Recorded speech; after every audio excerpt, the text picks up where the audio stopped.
Hey guys, um, so for my skill video progression, mine's going to be on the barbell bench press. I'm going to be going through the technique of how to do the exercise, what specific progression is going to be going through for the exercise, what demographic it's typically for, and we're going to be going from there. So to start off with, this exercise is mainly it's sport specific, but it's also just a general exercise for building strength around the chest and pectoral muscles. This demographic for the barbell bench press is typically for people that are 16 and above. Generally, they start around the time that they're in high school. This is mainly a lot for different types of sports like football, building a lot of strength in the upper body. So I'm going to be going through and showing you how to perform the exercise along with the different skill levels that we can use for the exercise as far as like beginner and progression levels. Okay, so for my future job or profession, I'm studying to be a dietitian, but I'm also thinking about working with people in the field of fitness, or also I could possibly train them on the side too. So showing them how to do a barbell bench press would be something that I would be doing on a future job site also. So I'm going to demonstrate the technique of how to do it. So generally, like, what we want is 5 points of contact. So when I say 5 points of contact, I mean 2 feet on the floor. Third point of contact is going to be your back on the bench, and the other 2 points of contact are actually going to be both of your shoulders on the bench too. So it's going to be your shoulders, your back, and 2 feet on the ground. And so after that, what you want to do is you want, generally, like, the rule of thumb is to have your arms shoulder width apart. So imagine, like, when you want your arms shoulder width, what I do is I imagine my arms like this at my sides, 90-degree angle, and when you imagine it that way, that's what it wants to look like on the bench.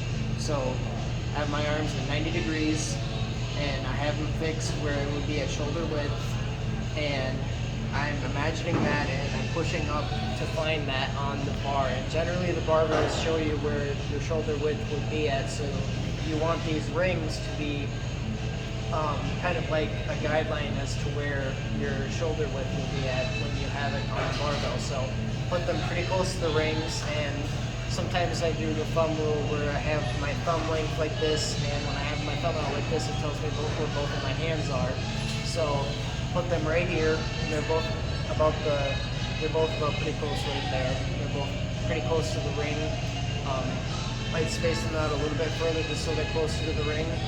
And I want my eyes fixed right here, and I want it centered here in the middle of the barbell. So I go back and put my hand right there, right next to the ring, and then with everything squared up, I have my feet planted on the ground, 5 points of contact, and then I'm pushing the barbell off of the rack, and then after that I'm contracting my shoulders, I'm contracting my elbows, pushing back down through my elbows, and I want it to be just right down there touching my chest. When I'm touching right here in my chest, I'm pushing back up through my elbows, through the 90-degree angle. So that's the state of progression for a regular barbell bench press. So what people generally do when they do this wrong is their hands might be, if they're not here at the rings, then they might also be too far away or too close. And so example, if one of them is misconceptions, and if somebody has their hands not at the right lengths, like say for example, like my hand is here, and my hand's a little bit closer here, and then I have the imbalance in the weight.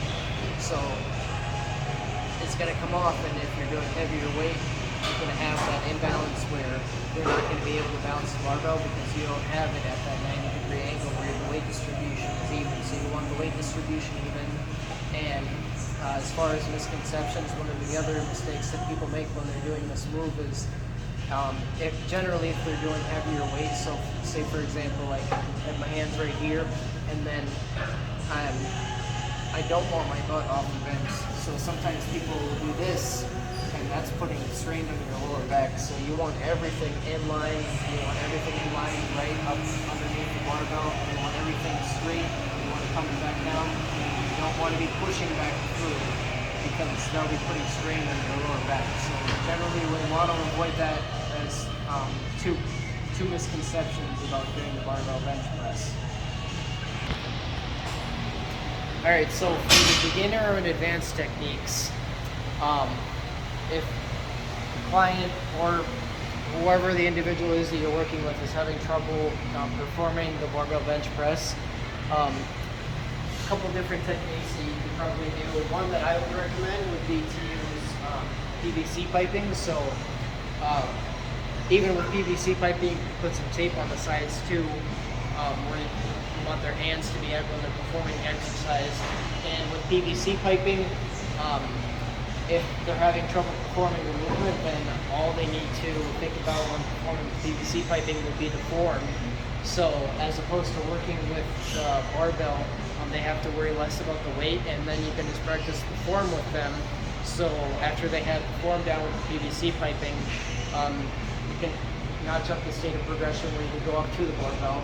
And additionally, if somebody already has the barbell technique down, one of the more advanced techniques would be using resistance bands. And with resistance bands, you can put plates on and then put the band on after, but generally with resistance bands, you just put the resistance band on like this, and these anchors are used to put down there for the resistance band like so. So that's point of resistance, and these notches indicate different points of resistance too. So this would be a lighter point of resistance, but there are also heavier bands, so lighter bands on this one also. So you could also put the resistance band over here, put it up further like so, and the resistance, since you're pushing against your body weight, is a more advanced technique, along with having the plates on. Say if I had a 25-pound plate on right here, then that would be much heavier also. So that's a bit more of an advanced technique. And just in the point of like coaching cues, also say like if a client or individual is having trouble with the barbell bench press, just giving them the imagery of where you want their hands to be at. Like I said before, you can put tape on the sides where you want their hands at, and then you can have that as a point where they can only start like that until they have the point down themselves. And as far as some different motor learning cues as well, you can just give them some imagery, so you can videotape them and videotape them, explain to them how they're doing the technique improperly, kind of show them how they should be doing it, what it should look like. And as far as that, I think the state of progression should go well. Along with all of that, I think that it's a pretty good starting point. It's a good exercise, and it's something very general that a lot of people start doing when they weightlift is barbell bench press.